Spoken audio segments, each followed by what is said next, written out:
Hello folks, it's David here. I'm the host of Heart and Hand, the Rangers podcast, and I'm coming to you today after a rather extraordinary match, which I think has put a few years on me, that first half anyway, when Rangers defeated Hamilton 5-3 at New Douglas Park. At five-a-side pitch at New Douglas Park and five-a-side result, as it turned out. But Rangers got off to yet another fantastic start. I think it's maybe time we started giving them a can of Red Bull before they go out, as opposed to a saucer of warm milk, which currently they seem to get. And we found ourselves a goal down inside 5 minutes. And to be honest, we hadn't kicked the ball for 5 minutes, so we kind of deserved it. And we got back immediately, thanks to some excellent play from Alfredo Morelos, who teed up Jamie Murphy for a tap-in. And I'm going with Jamie and his magic touch, which is one for you younger bears to find out about. At that point, we're back in it. You think, right, okay, here we go. And we go 2-1 up. Great shot from Josh Windass. Actually, that's unfair. Sorry, Josh. A shot from Josh Windass that their keeper somehow has managed to shoulder high up and then touch it into the net on its way past him. Bad mistake. Hamilton's defence are absolutely honking. They're really, really bad at defending. But we're in no position to mock them for that, because a few minutes later, Russell Martin tries a clearance for some reason straight down the middle of the pitch. It gets knocked right back to the edge of the area. David Templeton's got time to bring it down, turn and shoot. I thought you couldn't play in a plastic pitch, Ali. And so from there you're going, geez, here we go again. But the Rangers soon take command of the match, get back into it to go ahead 3-2. More good play from Morelos, Murphy. Greg Docherty, who had I thought a poor first half but a really good second, but he kind of got himself into the match by winning the ball there, threading it through to Jamie Murphy. He's a shot. It's blocked by the keeper, but he intelligently turns the rebound back to Alfredo Morelos to put away. Great move for the fourth, wonderful bit of play, lovely touch, Jamie, his magic touch, if you like, to knock the ball back to Josh Windass. And at 4-2 half-time, you're thinking we can go on and bury them. We should have in the second half. We had plenty of chances. Daniel Candeias has missed one from just a few yards out, for instance. My son has missed when Greg Docherty's had a brilliant shot in the turn that's hit the bar.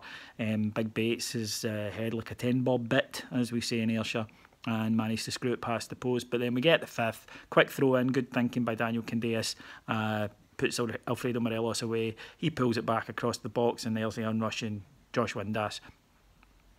Only time for a really, really crap penalty decision from Bobby Madden, who of course has to go out of his way to prove how unstaunch he is, just in case anyone complains. They're going to complain about you anyway, Bobby. They will always just think you're nothing but a DOB. So you're as well just reffing the game as you see fit. It was never a penalty, and it certainly wasn't a booking when the ball was thudded into Russell Martin's hand from a yard away. But Dougie Imrie puts it away, and in 5-3 it finishes. And strange game. Rangers going forward at times were exquisite. I mean, we played some tremendous stuff. I mean, some really, really excellent football, and we deserved to score that many goals. We should have actually got 7 or 8. As I say, you have to be honest and say Hamilton, if they're not relegated this year, they'll be in the playoffs. Their defence is awful, but you still got to put them away. And God, we lost 2-0 to Hamilton not that long ago, so it's not like it's a formality for us. But we get back in, as I say, score the goals. Defensively, though, we were poor. I don't think any of the defenders had a good game in that area. You could say that Tav and John did well going forward, but defensively we were poor. And it's just about getting the balance. The counter argument, I suppose, is, if it's against Hamilton, you can afford that, because you know that if you do pile all your eggs into an attacking basket, then you've got a chance of scoring more goals. So, yeah, overall, good win. 6 wins in 7. Next week now we turn to Hearts. It's going to be a much bigger test. Hearts are a much better side than that. Craig Levine's got them well drilled. Be interesting to see what he does, because Craig Levine is in the middle of the No F's Left to Give tour. And he's clearly just deciding to say what he thinks and try and wind people up. So it'll be interesting to see what sort of thing he turns on us this week. We've seen it with Neil Lennon, and I would hope that Graham Murty shows a wee bit more maturity, because Levine must have been absolutely wetting himself when he saw the reaction he got out of Lennon. If someone's trying to take the piss out of you, then it's best not to react, or you're just going to invite more on it. And I'd like to think Graham Murty will be bright enough to just laugh it off and realise that Craig Levine is just doing what Craig Levine does.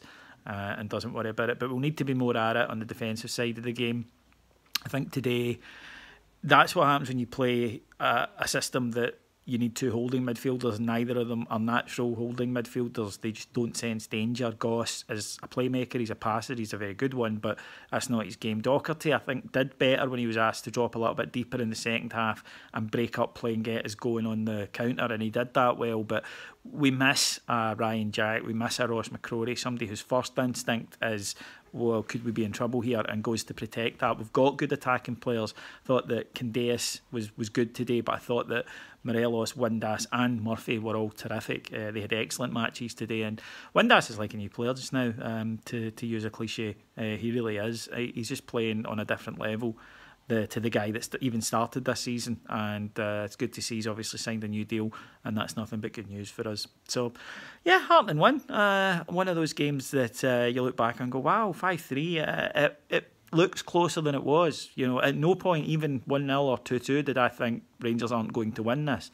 And I suppose that's a sign, a testament to the growing maturity of the team, the growing reliability of the team.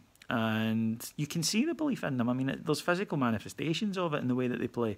And I think that rather than panic, which inevitably set into both support and players when we conceded a goal, now they just go, okay, let's keep doing what we're doing. One of my big complaints to the performance, or about the performance when we lost to Hamilton earlier this season, is we battered them in the first half, missed lots of chances, conceded a stupid goal and immediately stopped doing what we were doing because we wet ourselves. And we didn't today. We just went, right, okay, same as against there last week. You do have to say, though, that the slow starts haven't cost us, but they will soon, because we're playing better sides. If we start like that against Hearts, we could find ourselves 2 down after half an hour and with a mountain to climb. So it's something that I think the manager does need to address, and hopefully he'll be looking at that this week. But so plenty of positives, few negatives, but that's football. I'll take that if there's 3 points and 5 goals any day of the week. So if you enjoy listening to these wee things, and why wouldn't you? You know you can get more of it on Heart and Hand the Rangers podcast. Just come visit us. As I say, we're on Heart and Hand the Rangers podcast on Apple, iTunes. Well, it's the same thing really, so of course we'd be on both of them. But Android, I'd meant to say, rather than Apple. But forgive me, I'm excited. 5 goals, hat-trick for Josh Windass. And you'll find us in all the places you get podcasts. There's 2 free shows. One comes out on a Monday, one comes out on a Thursday. If you want even more, and you want pods about the history of Rangers, you want pods about our greatest 11, our greatest ever side, the gallant pioneers, about long lost players, anything like that, about seasons, about fantastic games, then go to our Patreon site. You'll also get immediate after-match coverage, such as today, previews of all the match, tactical breakdowns, everything. It's a Rangers fan's dream. $1.99 per month. Just please come along, and if you like it, great, and if you don't, we'll make it right. So that's what patreon.com, patreon.com/Heart and Hand. But if not, and you just want to listen to the free ones, then the next one will be with you tomorrow night. Thank you very much for listening, and I will talk to you again soon. Cheers. Bye.